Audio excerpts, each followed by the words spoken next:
existem muitas pessoas desinformadas, né? Elas acabam recebendo aquelas mensagens de WhatsApp da família, né? E acha que aquela informação pode ser verdade e vai repassando aquilo, e à medida que isso vai repassando, vai se tornando, né, uma fake news, uma mentira. Aquelas notícias que você vê nas redes sociais, que é notícia falsa, né? Algumas, né?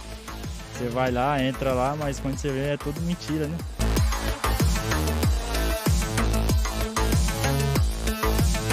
Pode atrapalhar muito, né, assim, o desenvolvimento da pessoa, porque acaba inventando uma mentira, né, da pessoa. Então ela pode comprometer o caráter da pessoa, né, o emprego, enfim, muitas coisas. Eu acho que tanto a fake news como até a própria em si, fofoca boca a boca, prejudica de todas as formas. Psicológico da pessoa, autoestima, em tudo.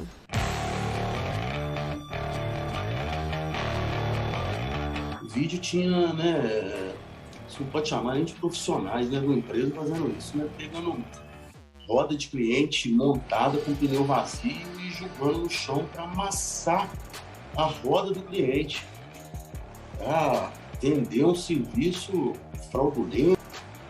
O infeliz colocou a minha localização da minha empresa aqui de fora, junto com o vídeo. E, assim, o troço foi tomando uma tal proporção, eu recebi por amigos, né? Tava já rolando isso, eu falei, gente, me postaram a minha localização, não tem nada a ver com a minha loja, esse vídeo, uniforme de funcionário, minha loja não tem essa característica, essas cores. Uma questão de 5 segundos, de 10 segundos, aquilo depois já se transforma naquela avalanche, naquela bola de neve, e de repente, assim, é uma coisa estrondosa mesmo, o mal que a coisa vai causando. Prejuízo, noites, né? Claro, sem dormir, terrível. Isso é uma coisa do mal, sabe? Me emociona um pouco lembrando do que eu passei. Mas do limão eu consegui fazer depois até uma limonada, sabe? Foi duro no começo, mas depois a gente viu que a verdade tem que prevalecer, né?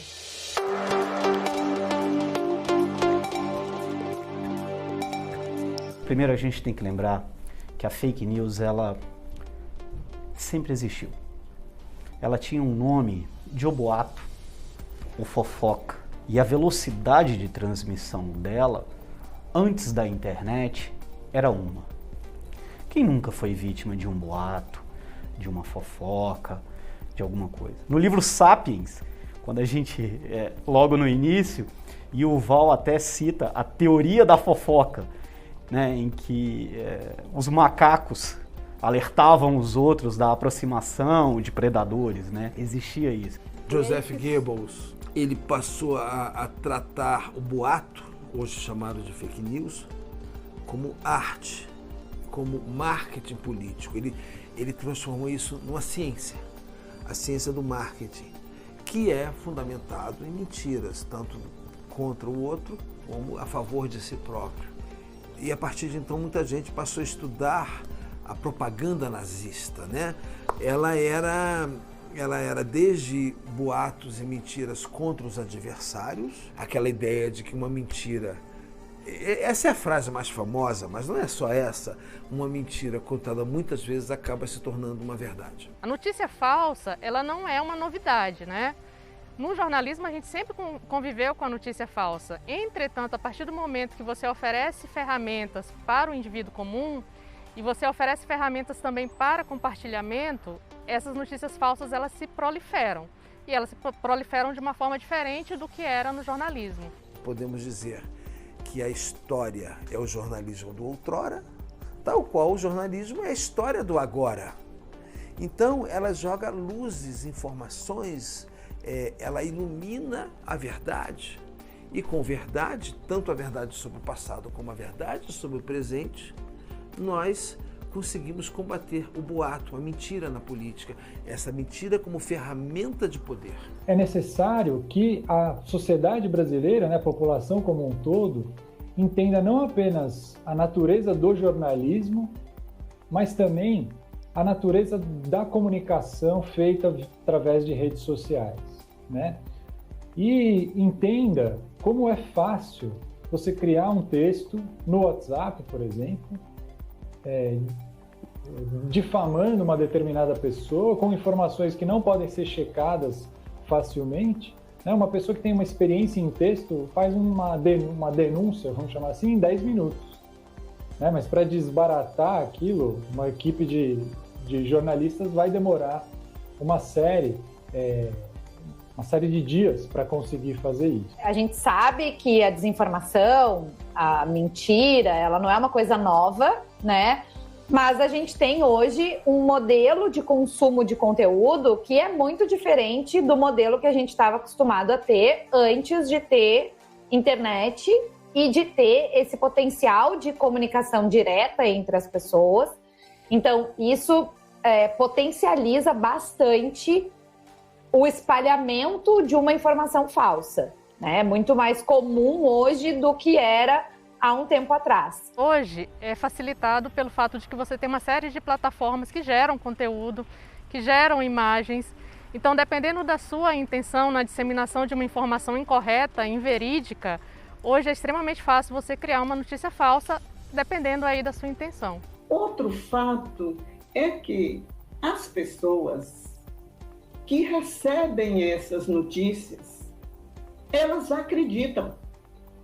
E essas pessoas que acreditam são pessoas de todos os níveis de escolaridade. Então, eu me pergunto o que há com a população que acredita em tudo. Como é que as redes sociais, que são tão úteis, são capazes também de trazer esse lado negativo para as pessoas? Eu mesmo, às vezes, recebo por WhatsApp, recebo por Facebook, por Instagram, e fico tentado, sobretudo no WhatsApp, a rebater. E às vezes alguém me diz assim, não, isso aqui que você colocou é fake, e manda a checagem. Mas todos nós ficamos atentados a rebater, achando, nós somos muito enganados com essa... O fato é o seguinte, as redes sociais hoje viraram uma máquina de moer a verdade. Embora fake news se refira a notícias, né? News significa notícia, elas não são um produto do jornalismo, né? Elas são esse produto das mídias sociais. No WhatsApp, a gente tem uma tendência maior a receber um conteúdo que não é profissional, um conteúdo que vem de indivíduos comuns, que não fazem checagem ou que tem alguma intenção não muito benéfica na hora em que eles produzem aqueles conteúdos. Quando nós recebemos, o tradicional, o passo mais tranquilo para você verificar se é verdadeiro ou não, é justamente ir atrás do jornalismo. Se as agências de notícias, se os jornais, se a TV está dizendo que aquele é um conteúdo verdadeiro, muito provavelmente aquele é um conteúdo verdadeiro. Agora, se você recebeu no seu WhatsApp, muitas vezes você se sente privilegiado. E aí você diz assim, nossa, só eu tenho essa informação. Se só você tem essa informação, muito provavelmente aquela informação é inverídica, é falsa.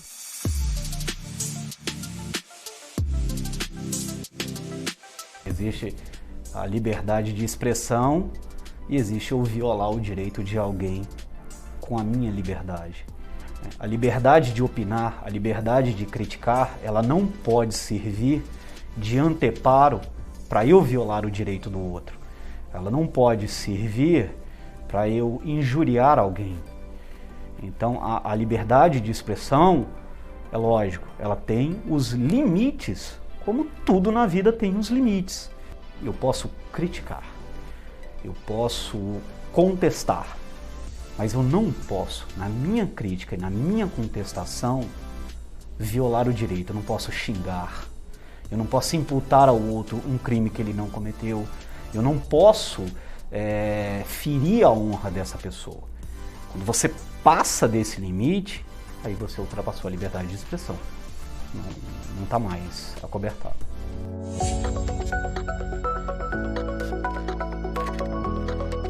A fake news, ela traz consequências para a saúde, sim. A automedicação. Por quê?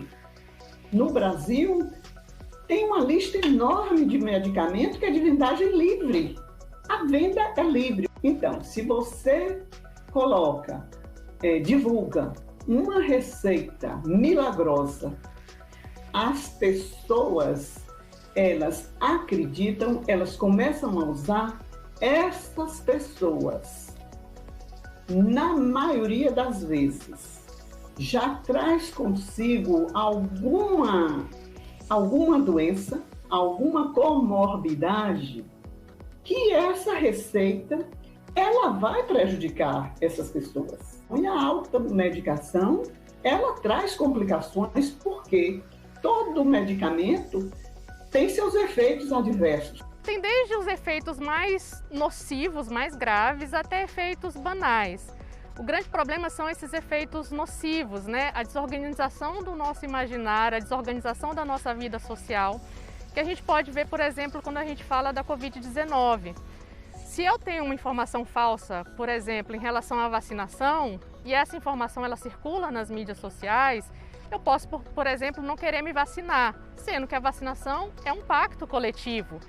Mas a notícia falsa, ela dissemina tanto medo que muitas vezes as pessoas vão preferir não se vacinar, embora todos os órgãos de saúde digam que sim. Uma vez que você não se vacina, a gente não sabe, né, o que pode acontecer, porque a gente sabe que a gente está diante de uma doença que pode causar a morte. Então, no seu nível mais grave, as fake news podem, inclusive, causar a morte. Tem estudos, né, que acabam por mostrar que quando uma pessoa recebe uma mesma mensagem através de fontes diferentes, ela tende a criar uma visão de que aquela informação é verdadeira. Ou, em especial, quando essa informação chega no começo de um debate, né? Então, para a gente usar um exemplo da pandemia, né, de que as vacinas não funcionam, né, essa denúncia que foi muito feita a respeito das vacinas contra a Covid-19. Esse conteúdo circulou muito rapidamente, logo que as vacinas começaram a ficar prontas, né, e circulavam por várias redes sociais. Então, uma pessoa que recebe... O cara entra no Facebook e olha lá, a vacina não funciona. Aí ele recebe pelo WhatsApp um outro conteúdo parecido, mas dizendo a mesma coisa. Olha, a vacina faz isso, aquilo com você. Aí ele entra no TikTok e tem lá um vídeo do cara falando que a vacina promove uma mudança no seu DNA. Então, é uma quantidade de informações tão grande a respeito de um mesmo assunto. Na verdade, eu falei informações, mas são desinformações, né, que acabam por ter a capacidade de moldar a opinião de uma determinada pessoa ou de uma determinada comunidade. No caso da Covid, teve muita, né? A gente viu de tudo quanto é tipo. De fake news, de opiniões, enfim, navegou-se por águas turvas. E entendo, quer seja pelo Marco Civil, quer seja pela Constituição Federal, né, o nosso artigo 220, nós temos sim condições de aplicar sanções e punir responsáveis por fake news, sim.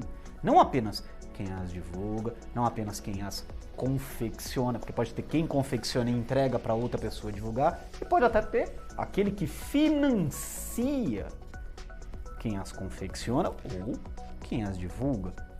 Independente da posição que esteja, essa pessoa é passível de punição, sim.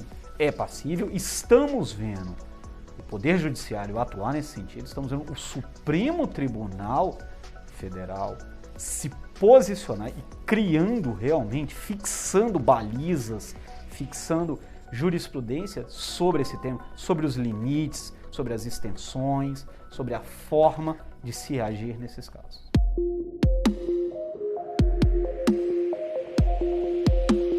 A fake news é uma falsa, há uma informação falsa, em que ela vai caminhar ou para calúnia, ou para injúria, ou para difamação, que são crimes contra a honra que já existem no Código Penal. Mas, no caso da legislação eleitoral, a legislação, ela pune não apenas quem divulga com multa, detenção, pune quem contrata para quem vai divulgar a notícia falsa e pune quem é contratado. Ou seja, objetivou-se apenar toda a cadeia sequencial da fake news.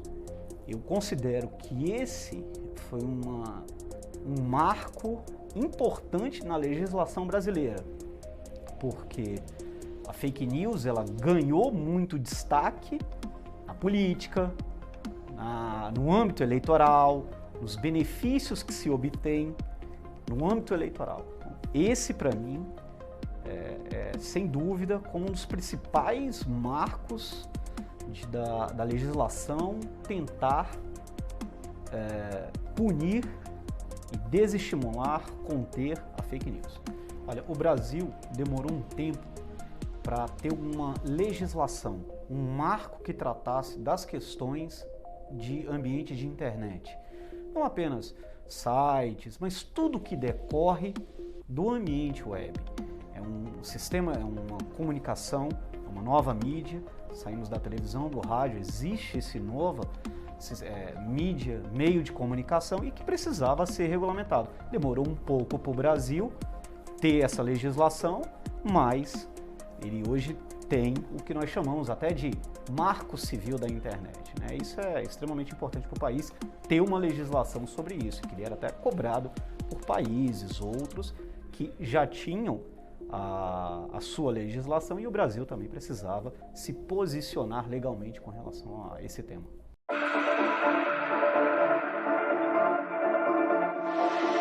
O papel do jornalista sempre foi a checagem dos fatos, né? Esse é um processo tradicional naquilo que a gente chama de apuração.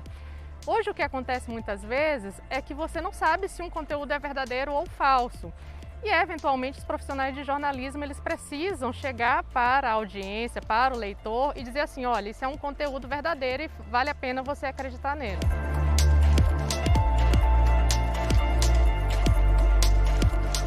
Muitas redações fazem checagem sem nominar que é uma checagem. O que as agências, as plataformas de checagem trouxeram de diferente, então?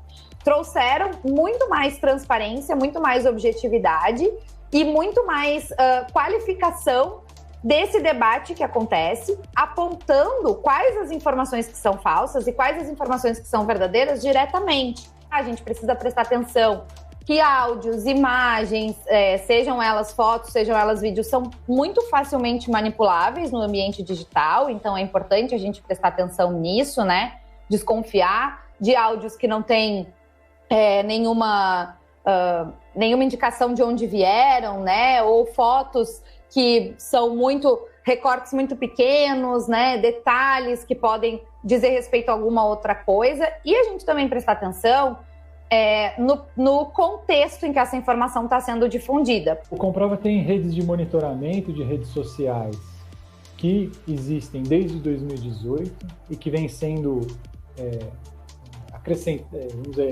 ampliadas desde 2018, né? Redes principalmente no Facebook, no Instagram e também no Twitter. E à medida que a tecnologia vai evoluindo, as nossas redes também precisam evoluir. TikTok, Quai, quanto mais Telegram, quanto mais redes aparecem, mais redes de monitoramento a gente precisa ter, né? Esse monitoramento é feito diariamente pela equipe do Comprova, e à medida que a gente encontra um conteúdo que tem uma viralização grande, a gente coloca esse conteúdo para um grupo de verificadores, um de cada veículo, e quem tem disponibilidade de tempo e interesse naquele conteúdo faz essa verificação. No caso do Comprova, a verificação ela é feita sempre por pelo menos 4 veículos, né? Por que isso? Porque existe um sistema chamado cross-check, ou seja, uma verificação cruzada, em que pelo menos um veículo produz a verificação, mas essa verificação só vai ao ar se ela tiver o aval de outros 3 veículos.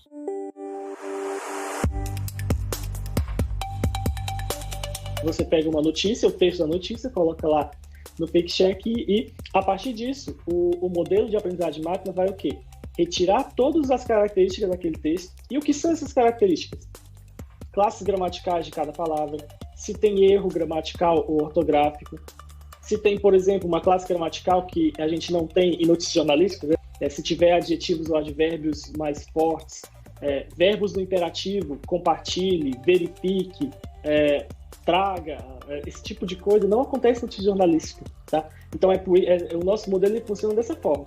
Ao analisar o texto novo, verifica esses atributos, se tiver ou se não tiver, ele faz a classificação automática. Uma das nossas hipóteses é que a pessoa que está escrevendo, né, que ela quer enganar outra pessoa, o enganador, ele não se importa com a gramática, não se importa com a escrita. Então, a gente conseguiu confirmar essa hipótese a partir desses atributos, né?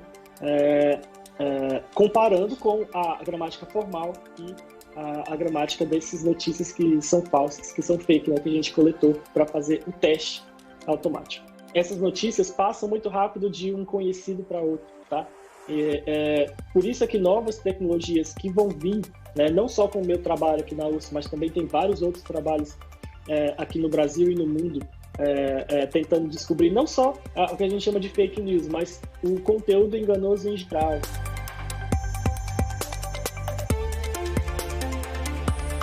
Desde o início de 2021, o Supremo Tribunal Federal intensificou as ações contra as fake news. Com um sistema de checagem de notícias falsas, a série Verdades do STF, publicada em seu portal e suas redes sociais, e com a criação do Programa de Combate à Desinformação. Nós temos monitorado, nos últimos meses, diversas ondas de desinformação em relação ao Supremo Tribunal Federal. E já tínhamos algumas iniciativas desenvolvidas na Secretaria de Comunicação Social que procuravam combater essas práticas de desinformação. No entanto, teve um momento que nós precisamos tornar esses protocolos mais institucionais, fazer uma política mais consistente e, acima de tudo, dialogar com a sociedade, buscando parceiros nas mídias sociais, nas agências de checagem, nos institutos de pesquisa, que pudessem nos ajudar a fortalecer esse projeto e melhorar a credibilidade da Corte. Nós já visualizamos diversas instituições públicas que também possuem programas de desinformação. Existe um programa exemplar no Tribunal Superior Eleitoral nesse sentido e, certamente, outras instituições públicas e privadas ficarão inspiradas com as iniciativas do Supremo Tribunal Federal. É importante sempre também esclarecer que o programa está adequado em todas as balizas normativas, respeita os direitos fundamentais de liberdade de expressão, está atento à legislação da Lei Geral de Proteção de Dados, ao Marco Civil da Internet, enfim, existe todo um arcabouço normativo que o programa observa e que pretende, sim, combater a desinformação, mas dentro de todas as balizas legais e constitucionais.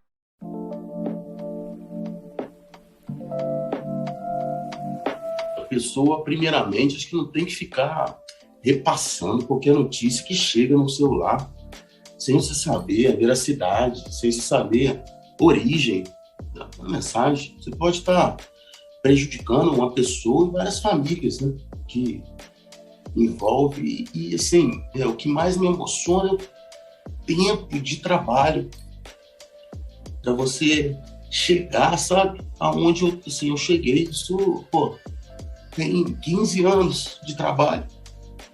Então, assim, eu dei muito valor, eu lutei com unhas e dentes, sabe, para defender minha empresa. E, graças a Deus, eu superei. Você não pode propagar qualquer notícia. Fofoquinha do dia a dia, de quem casou, quem deixou de casar, quem isso, quem aquilo. Qualquer notícia. Mesmo que tenha um fundo de verdade, você tem que procurar saber se é realmente verdade, já que você pretende passar e repassar. Então, você não pode, de forma irresponsável, acabou de ler, passou. As pessoas têm comportamentos diferentes, as pessoas têm entendimentos diferentes, então você é responsável pela ação do outro, né? Quando você passa algo que não é verdadeiro, algo que é prejudicial. Há a possibilidade, sim, de punir. A questão aí vai se tratar da forma de você chegar a esse autor, identificar IP, quebra de sigilo, telemático, identificar autoria, postagem. Tudo bem, isso é uma coisa. Mas nem por isso pode-se dizer que quem pratica fake news está impune, pelo contrário. O hábito de checar informação, ele vem ganhando mais relevância na vida das pessoas nos últimos anos, e isso é uma consequência direta da exposição das pessoas tanto à informação falsa quanto ao tema da desinformação, né? A gente fala muito sobre desinformação, a gente fala muito sobre mentiras, sobre fake news, sobre todas essas expressões que viraram aí parte do nosso cotidiano, e as pessoas elas estão hoje um pouco mais atentas do que elas estavam há um tempo atrás. Cabe a quem está na internet, quem usa a internet, que é cada vez mais, estamos cada vez mais perto da totalidade da população, que esteja atento a esse tipo de conteúdo, porque o que a gente sabe é que o conteúdo na internet circula rápido, seja ele verdadeiro ou seja ele falso. Então é muito importante você estar atento com o que você vai compartilhar.